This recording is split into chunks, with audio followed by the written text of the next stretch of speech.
Otep à tous, bien-aimés frères et sœurs. Matata Ponyo, ancien Premier ministre du Congo démocratique, Premier ministre de Joseph Kabila, un kabiliste de premier rang, chargé des finances, le financier de l'équipe, a été condamné à 10 ans d'emprisonnement. Et qu'est-ce qui s'est passé? Monsieur a disparu. Il a fui. Il a fui. On nous a fait croire que Matata Ponyo est allé en Belgique. Non, il ne peut pas aller en Belgique parce qu'il est condamné. S'il part en Belgique, ben, la justice belge va le prendre et puis l'amener à Kinshasa, le donner à Tshisekedi pour qu'on le mette en prison à Makala. Oui. Donc Matata Ponyo, d'après vous, il peut aller où?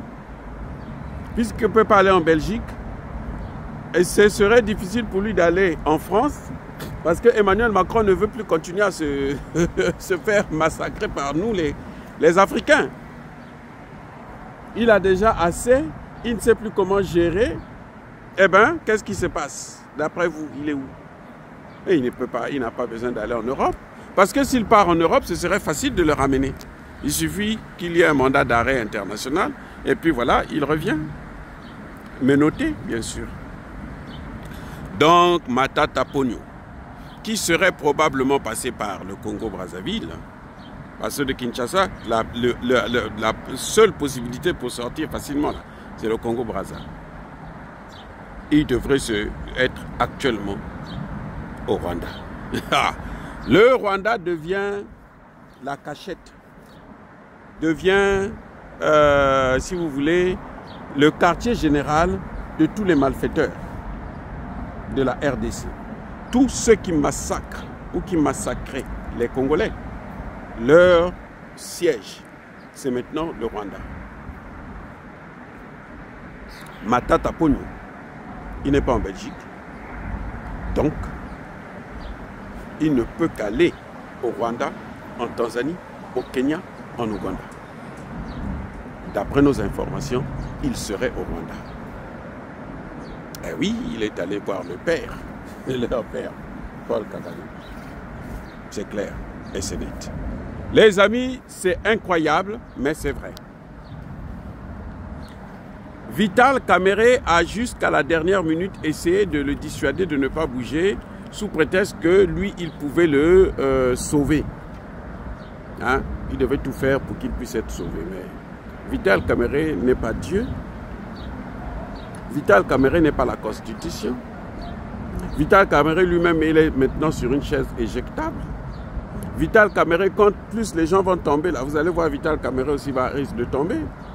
Parce que Vital Kamerhe fait partie du club. Le club qui a déstabilisé la RDC depuis 30 ans. C'est ce club-là qui lui a permis d'obtenir les postes qu'il a occupés jusqu'à aujourd'hui.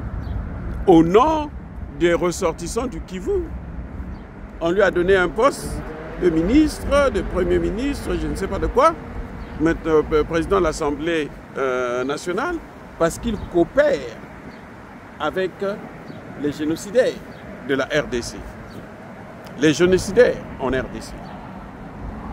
Donc, les amis, qu'est-ce qu'on peut encore dire là-dessus? Vital Kamerhe n'a pas pu. Le gars a fui parce qu'il a vu que sa situation devenait de plus en plus critique. Puisque le problème, c'est que Vital Kamerhe ne voulait même pas qu'on lève l'immunité. Mais on a quand même levé l'immunité. Et là, Vital Kamerhe était paralysé.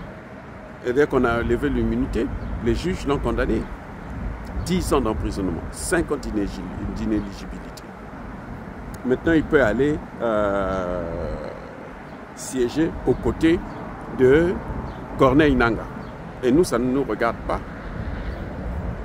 Mais j'espère que d'ici là, on va lancer des mandats d'arrêt internationaux, y compris pour Kabila, pour que partout là où ils se trouvent, on les arrête et on les envoie. Donc, leurs mouvements vont être restreints. Voilà le deal. En tout cas, pour Matata Ponyo, maintenant là, il ne peut plus dormir tranquille. Parce que dans ces conditions, on ne dort pas tranquille. si on n'a pas la liberté d'aller et de retour. Soyez bénis.